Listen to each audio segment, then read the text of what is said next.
Thank you very much. Welcome everybody to our very own sauna here. Bear with me for this second last question of the day, which is about a kind of important topic. It's about the kind of holy grail of app developers because it's about revenues. And if it's about revenues, it's about money that will make your business grow. So we do the good old hands up game one more time just to keep you a bit moving after the break. Hands up if you optimize and measure lifetime value already. That's like 20% maybe. Out of those who, keep your hands up. Out of those who measure and optimize lifetime value already, how many of you would say you do it really well and you wouldn't change a thing if you could? Wow, okay, I think we haven't had that in London or Paris, so that's 0% of the audience, which in turn means the presentation is highly relevant. So that's good. Lifetime value in the apps world. It's quite a heavy topic, especially in the late afternoon hours. We're going to try to get it to you with this structure. First of all, a little bit like in driving school, we're going to go into the theoretical foundations of lifetime value modeling and of predictive analysis. And secondly, we're going to go into a bit more practical perspective, applying your theoretical knowledge and going into best practices that you can actually use in your own businesses. Now let's start directly with the first part. Predictive analysis is the underlying theory that helps you answer any kind of question you ask yourself about the future of your business. It helps you answer any kind of, or to prove any kind of hypothesis, right or wrong. So predictive analysis is really a theory. Lifetime value is a part of this theory, but by far not the only one. Now, it enables you to forecast users' behavior. And as you can see on the slide here, this woman seems to have a retail shop. So she's asking herself, what products should I put in my shop? Like, where should I put the products in my shop? How many products should I put in my shop? How frequent will users or buyers come to my shop and purchase goods? What's the cost of acquiring customers to my shop? And what's the lifetime value of my products of my users in my shop? Now, for predictive analysis, there are very simple models that you can apply to answer those business critical questions, and they're very complex ones. Simple models could really be, let's say you have a social app and you're asking a specialist to give you an analysis of how much revenue you could actually make using ad monetization. That's fairly simple, and it helps you understand that question, right? Or to give the answer to that question. There are also extremely complex models, some of which are really higher maths, so I'm not going to go in depth into those, but be aware that some structures like Pareto, net by nominal value, and so on could be important here. If you want to read up on that, please feel free to do so. To run predictive analysis, who would have thought so? We need data, right? And if we want data, we need tools. So if you want to answer those business questions, you have to be able to put the right data in, right? There are three things to remember here. First of all, choose the right metrics. Comes kind of obvious. Typical metrics would be engagement data, retention data, like Nico and Maxime talked about before, number of active users you might be expecting, frequency of visits, recency of the last purchase or the last visit, and so on and so forth. Make sure that you put the variables that answer the question. Secondly, the importance of those variables that you're feeding into the data models actually depends on several questions. First of all, type of the app. If you're a social app, you care about engagement, right? Whereas if you're a real estate app, you assume that engagement is kind of cyclical, so users will only look for apartments or houses in a very few months of a year or of a decade. Lastly, depending on the analytical model that you're actually using, importance vary as well. So if you're using a very complex mathematical model, you will need a lot more data than if you're using a simple one. Also, the treatment of data and the ability of your tool to process it is highly important. So it has to be able to import data quickly, it has to be able to cluster it according to the question or the hypothesis you're feeding in, and it has to be able to treat the data quickly and give the output to you as soon as you need it. So that's data. Predictive analysis, however, doesn't only depend on the data you have from your analytical tools. It also depends on some contextual factors. One example being, do you have a contractual or a non-contractual relationship to your user? A contractual relationship could be your electricity bill, right? Or it could be a subscription in a news app. That's a contractual relationship. It gives you already the lifetime of how long will you get your fees or the money you charge from the user. Whereas a non-contractual, the user can just bounce or churn whenever he or she wants to. Stop playing a game, stop buying in your retail app, and so on. So this factor will obviously influence the predictive analysis as soon as you're talking about, for instance, revenues. Also, predictive analysis will be influenced by the stage in which you're in. So if you're a startup and you're very new to the market, you have to persuade a lot of people that your startup is actually a good idea. Investors, stakeholders, your users, and so on. So you might make more aggressive assumptions. That will reflect in your predictive analysis model. If you're a mature business, you've been around for a couple of years, you know your market, you know your users, you will take more conservative assumptions. That also influences. Now, like I said in the beginning, predictive analysis, that's just a theory because it underlies lifetime value. It's the theory on which it is built. Why are we talking about lifetime value? Why are we giving 45 minutes of our time to lifetime value? And why is it the last session of the day? Well, because it's really important. So that's why you need to give me your last bit of attention that you're having. Lifetime value makes you understand the value that users have for you. It makes you understand what revenue you will generate in the future. It makes you understand which channels are the right channels to invest in, where should you put your resources, and what's actually going to be the outcome, what's going to be the dividend for yourself or for your investors. It can answer you a whole lot of questions when asking those questions, it can give you a whole lot of answers. A popular example is many newspaper apps ask me, should we invest in mobile web or should we invest in apps? Well, essentially, you should think about lifetime value. It will help you. It's one of the metrics, but it's a good one to look at. If you calculate lifetime value, there are some pitfalls, and I want to point them out before we actually go into the maths itself. First of all, make sure your growth strategy is not just focused on maximizing lifetime value. Like I said, it's one metric, but it should be rather an effect than a cause, right? So lifetime value, if it increases, it should be the result of actions that you take on your product, on your marketing strategy, in your communication strategy, and so on and so forth. Lifetime value should also not be your competitive advantage. So if you have, let's assume you have a lifetime value of $100, and your competitor, why ever you know that, has $50, don't get lazy on that, because it's a temporary snapshot. So if you get lazy on the higher lifetime value and you don't continue to develop for your users, this might have bad repercussions. A second point is, a too optimistic lifetime value would lead you to an excess in investment, and we all know what it means. That means you go into the red numbers. Remember, lifetime value is based on assumptions. So assumptions can be wrong, and so lifetime value shouldn't be the only criteria, and you should look into different scenarios on how to calculate it, conservative versus aggressive. Let's make an example of cost of acquiring customers. In theory, the cost of acquiring customers could be equal to lifetime value, right? If it's higher, you're in the red numbers, which is a bad sign. Only very few investors actually allow that, if it's your growth strategy. A rule of thumb that was told to us is 30 to 40% of your lifetime value should be the maximum that you spend on customer acquisition costs. Now we get to the calculation later, and there are some other things to look out for, but that's the basic assumption. That's the rule of thumb. Right, maths. So, the formula you see here is the basis of every other lifetime value formula you're going to find around, right? Lifetime value depends on engagement, retention, monetization. I think it was Maxime who had that on his slides as well. So he took my message away, but it's true. It depends on those three variables. Lifetime value for a certain period equals lifetime times average revenues per user, right? Sounds fairly simple. Now let's look into the different variables. First, the lifetime value period. So the lifetime value you're going to get out of your equations will heavily depend on the time frame for which you calculate it. A user that has a certain lifetime value for 180 days LTV calculation will have a very different value for a 365-day lifetime period calculation.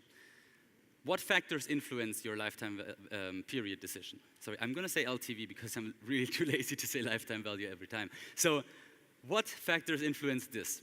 First of all, the business nature. Is your business nature long or is it short circle? Is it an Olympic Games app, which is relevant for a couple of months, or is it a software as a service business, which users might be using for years and years? Secondly, business model.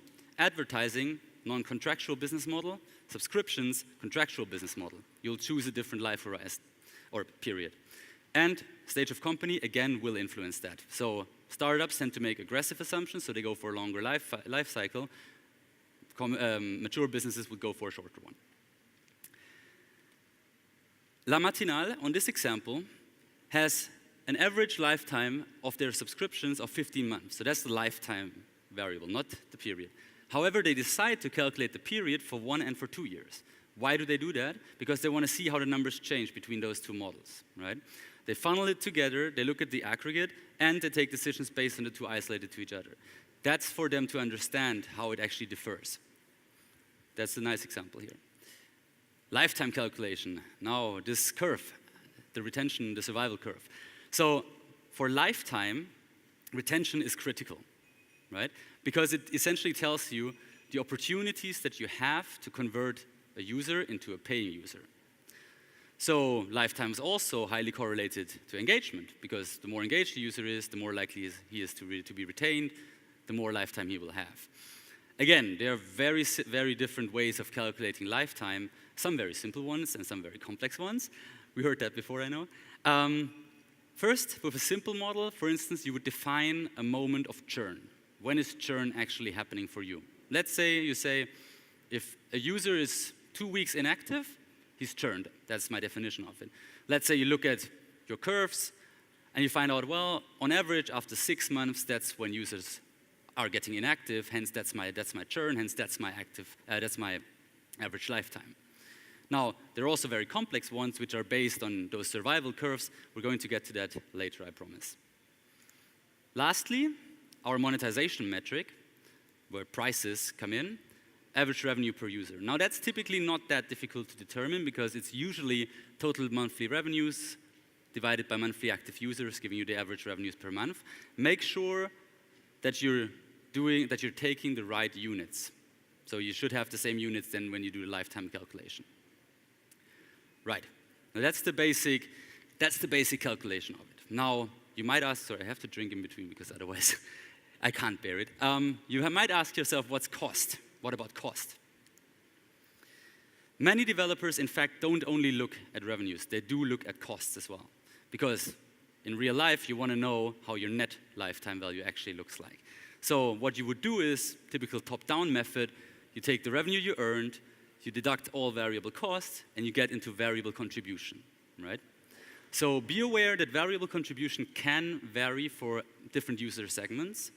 And that's something also to look at. Obviously, the more user segments you define and for the more user segments you make this analysis, the more tricky it will be in the end to calculate your lifetime value, but it's worth it. Also, you might ask yourself, well, if I'm a very long cycle app, how should I do it with future revenues that occur far out in the future? That's when the discount rate comes in. So like some of you might have learned in investment calculations, you discount future cash flows into net present value. So that's very important because if you think about the example, if you have 10 euros today, those 10 euros won't buy you the same amount of goods in 5 years, right? Inflation. So that's something to take into consideration here because your investments today will be impacted by those revenues tomorrow. In the best case scenario, they will be refinanced. So that's something to take into account as well. Right. So that's it for the theory. Like I said in the introduction, we will take the theory first and we will then apply it into practice. Now, as you see, I'm a passionate motorbiker. You can see that here.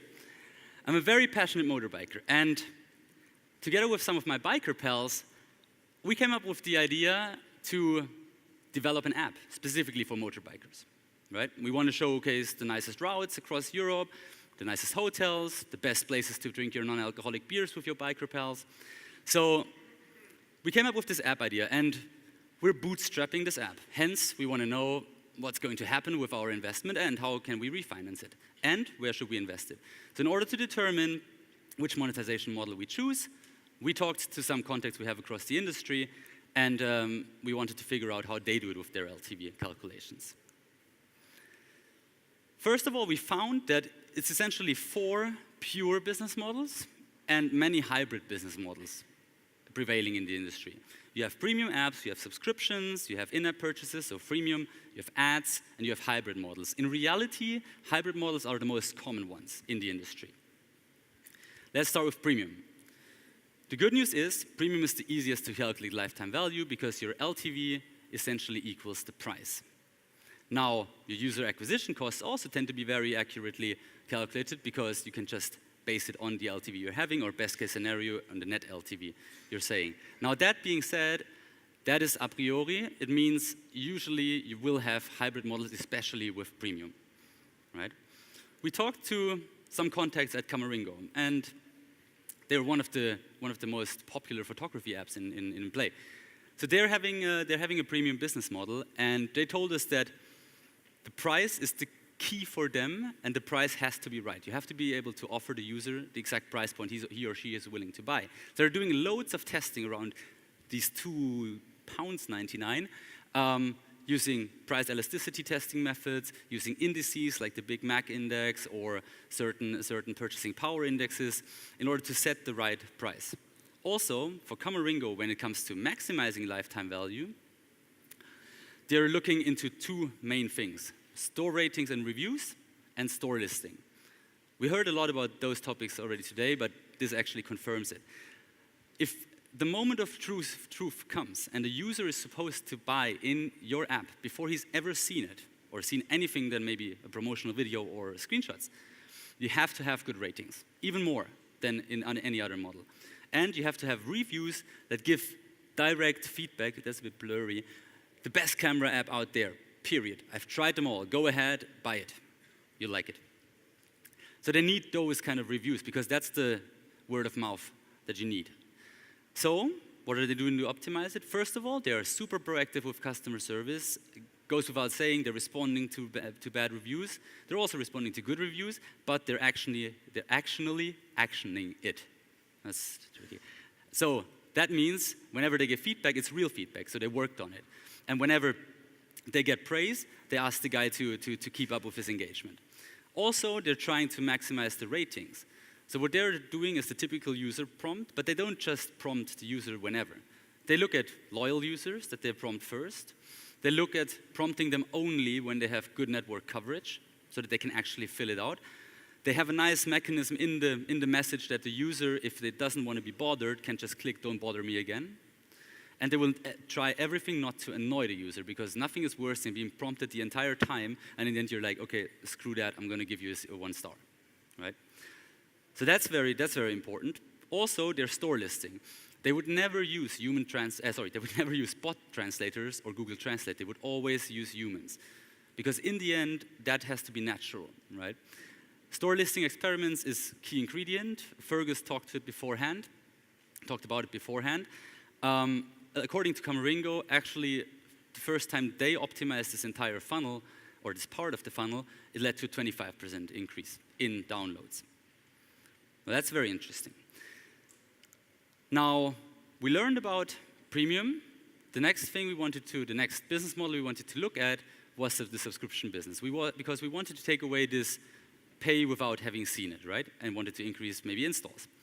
So we looked at subscriptions. Now, a good friend of mine explained me the following. In subscriptions, the ARPU is fairly straightforward because it's fixed, right? You're having your monthly, your quarterly, your annual subscription, and the rate is fixed, so you know that beforehand. The LTV in subscriptions is really driven by lifetime, which is equal to the average subscription rate. That again depends on the renewal rates that you're having at the end of the term, and that again depends on churn, right? I hope everybody's following me. So churn rates and renewal rates are crucial. That's why lifetime here in this example is 1 divided by churn ratio. So this changed, right? And it's very concrete. You have to have your churn ratio, which is the opposite of your renewal rates. Now, ARPU is fixed, lifetime is 1 divided by churn ratio. What about the lifetime value period? Now, usually the lifetime value period should be your average subscription length, right? Because you can take this assumption a priori because you know what's the average length because you have this kind of contractual relationship. Now, in practice, many of the subscription-based developers or businesses would also calculate based on 180 days or 365 days, just like we've seen before in the example with La Matinale. Right, there are certain caveats to calculating lifetime value for subscription-based apps. First, exclude free trials, right? Those are not revenues, so exclude them. Second, exclude any form of promotion or introductory pricing that you might be doing, or at least take the revenue that you're actually going to get from it.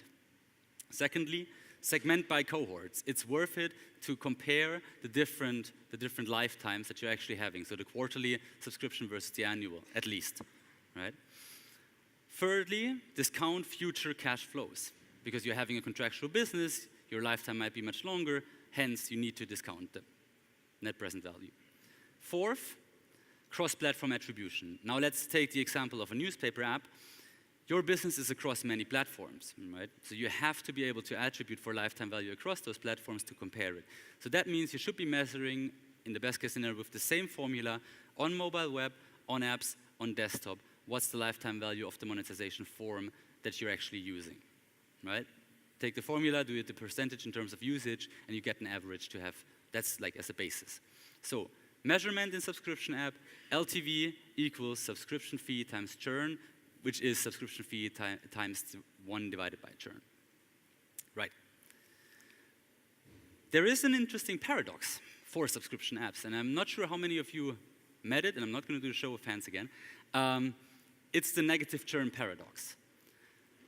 So let's assume my motorbike app only has 2 paying subscribers. One of them is Maxime, my colleague here, who's a biker as well, and the other is my girlfriend. Now, for whatever reason, Maxime decides after 1 year that he's not going to prolong his subscription because he's sick and tired of motorbiking. So the only customer I have left is my girlfriend.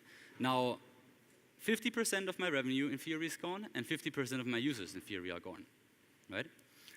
However, I managed to upsell the super duper extraordinary VIP package to my girlfriend for $10 more than the actual subscription cost of Maxime was, right? I have 50% user churn, but I have 110% of revenue. So that's the negative churn paradox.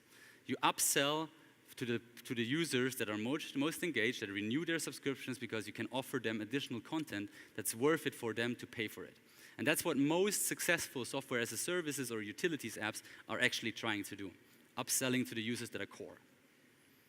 Read up on that. I think it's a very interesting framework.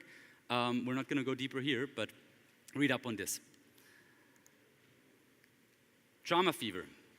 I talked to a guy at Drama Fever, Korean TV series streaming app, right?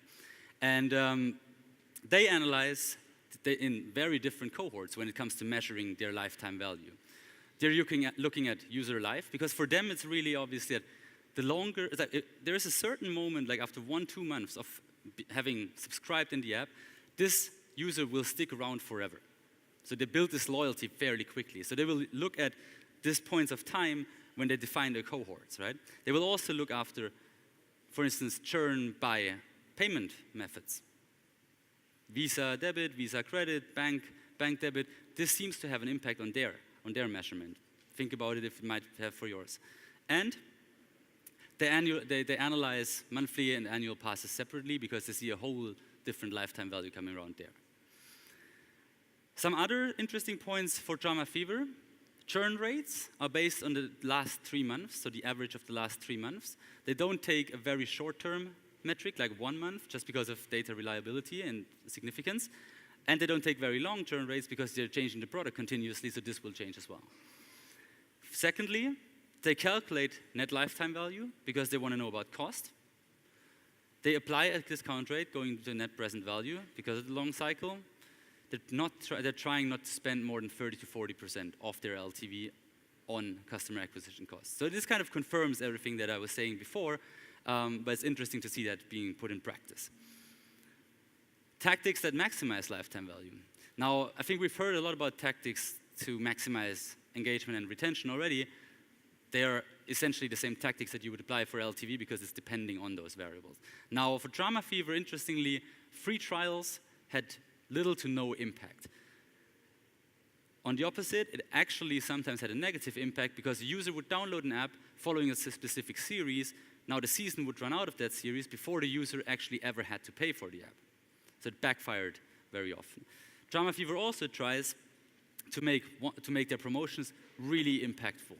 So they're offering very few promotions, but they're making sure that if they offer promotions, they're very good promotions and very appealing to the user.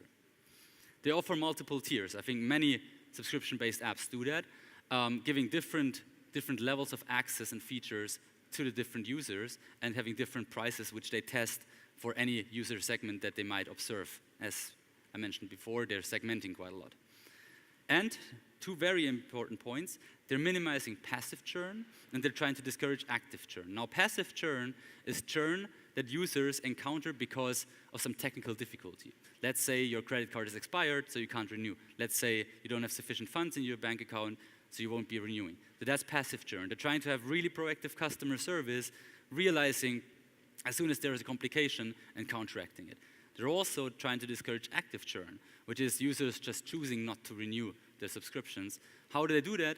They put special deals in front of the user whose subscription will run out in the next 2 weeks and try to get him back into the service. All right. Next up, freemium. My pals and I were discussing and we said, hey, all of the games are kind of doing it. Maybe we should look into in-app purchases and making some of our content free and having the user pay for others. Now, freemium apps, LTV depends a lot of end user engagement, right? And we see again the survival curve here. When you talk about lifetime for freemium apps, you're taking a slightly different approach than with subscriptions. In the lifetime calculation for freemium apps, you're picking reference dates on this survival curve. You're picking 1 day, for instance, 7 days, and 28 days. You're then looking, how does my historical data for various user cohorts, what data points do I get on those dates, on those reference dates? You will get out an equation which looks like the one up there, where T is the day and ABC are the coefficients. Now, you will have lots of various equations. So as a next step, you're trying to get out the a cumulative deviation of those equations in order to get to an average. And that average would be your lifetime. Now, I mean, that sounds a little complex, but in the end, it makes sense, right? It's the accurate average of your lifetime here. Now, your ARPU, that will really be depending on the units you sold during a certain time, the price of the units you sold. So the calculation is total average revenue in a period divided by the active users you have in this period. Again, look at the same time units, please. Lastly, the period usually is a standard. You're looking at 180 days, or you're looking at 365 days. So it's fairly standard because in the end, you're not having you're having very flexible churn dates, most presumably, in your non-contractual business model. Right, so the formula, as we have it, is the one that we actually saw in the very beginning. LTV period equals lifetime times ARPU, okay? OkCupid is one of the biggest dating apps in Google Play.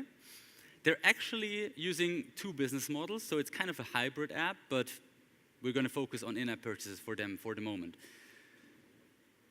OkCupid uses an in-house customized formula, so we're not really giving it on that slide because it includes both of those business models. However, there are certain variables or certain, let's say, factors that impact how they set the variables in a crucial way.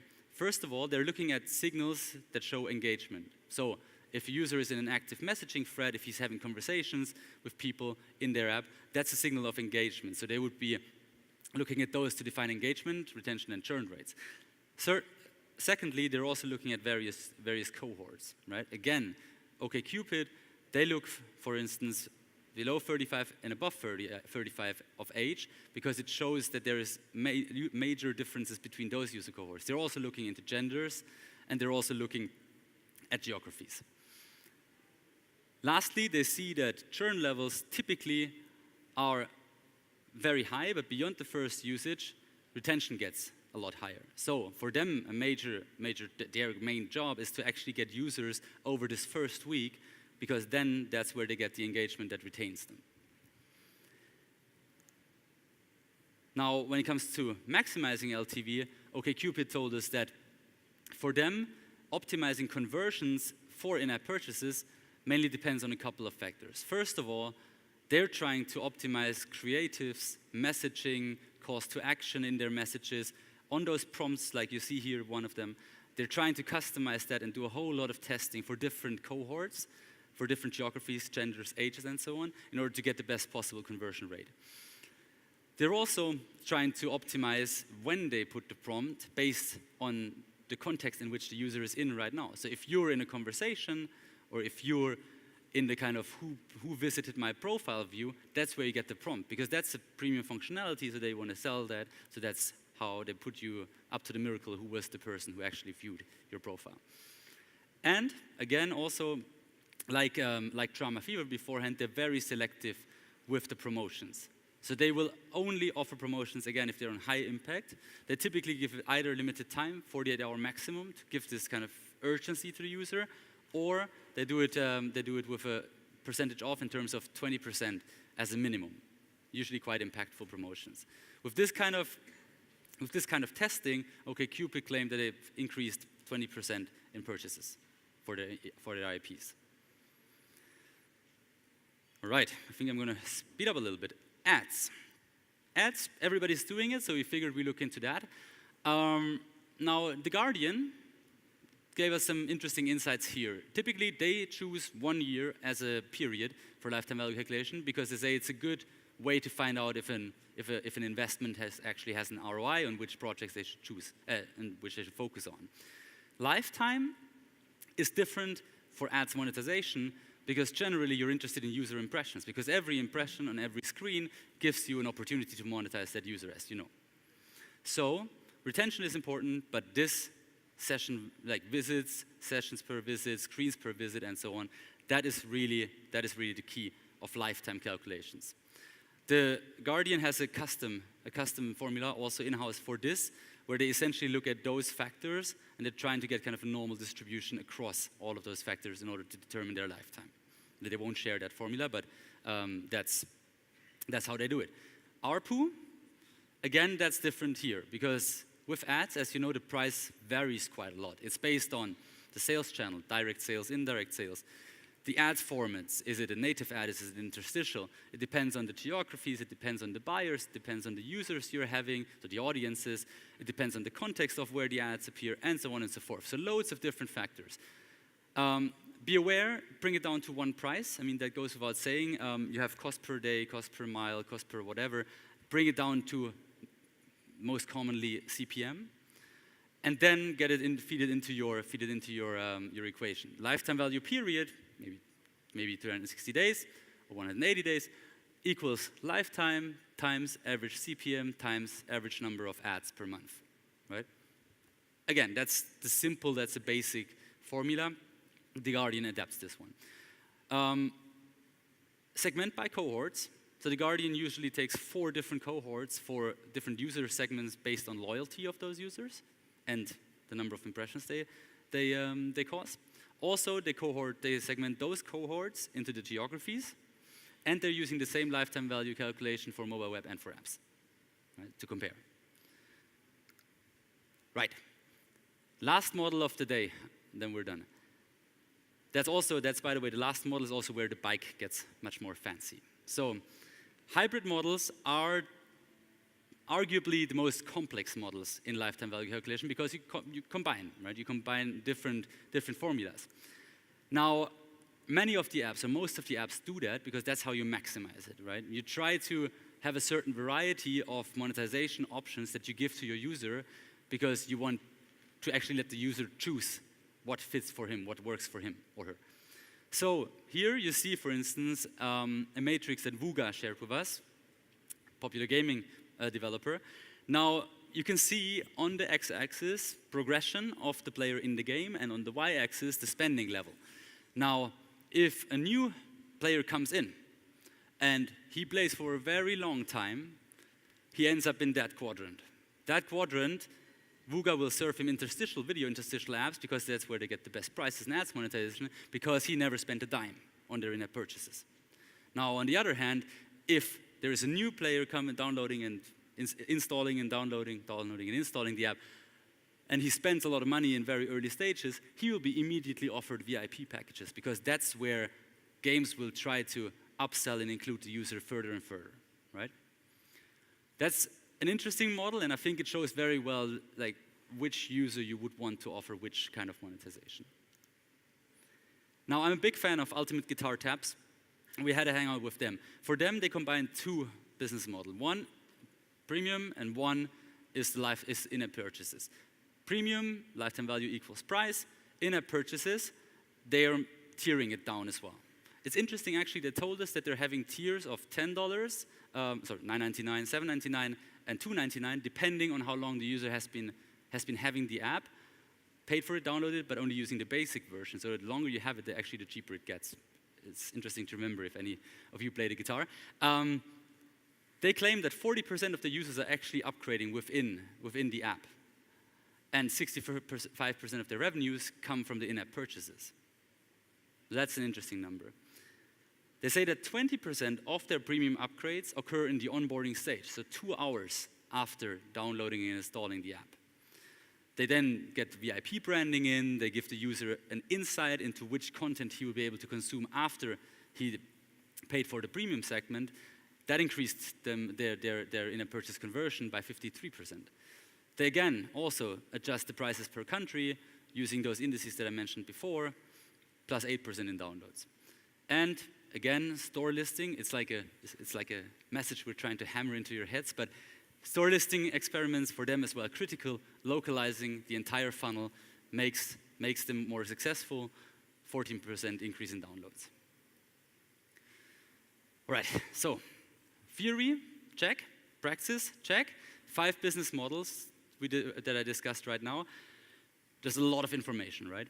And for me and my pals developing this app now, we first have to kind of get our heads together and think a little bit what we do with that information, crunch some numbers in order to be able to choose which monetization we want to do and where we want to invest our money and which segments we want to invest our money.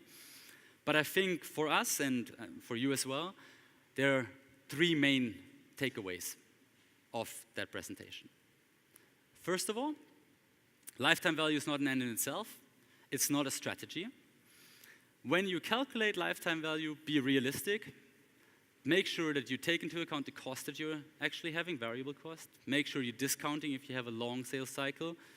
And make sure that your cost of acquisition is at a fairly decent level. Secondly, the formula. Lifetime value depends on your lifetime times your ARPU, the basis of everything. Thirdly, and that's where I have to agree with Nico, engagement is the new black, because engagement is the metric that is much harder to optimize than ARPUs. So if you get to a high engagement and a low retention, a high engagement and high retention and a low churn rate, that's where you're going to be successful. So work on that, and then you optimize for monetization. Thank you very much.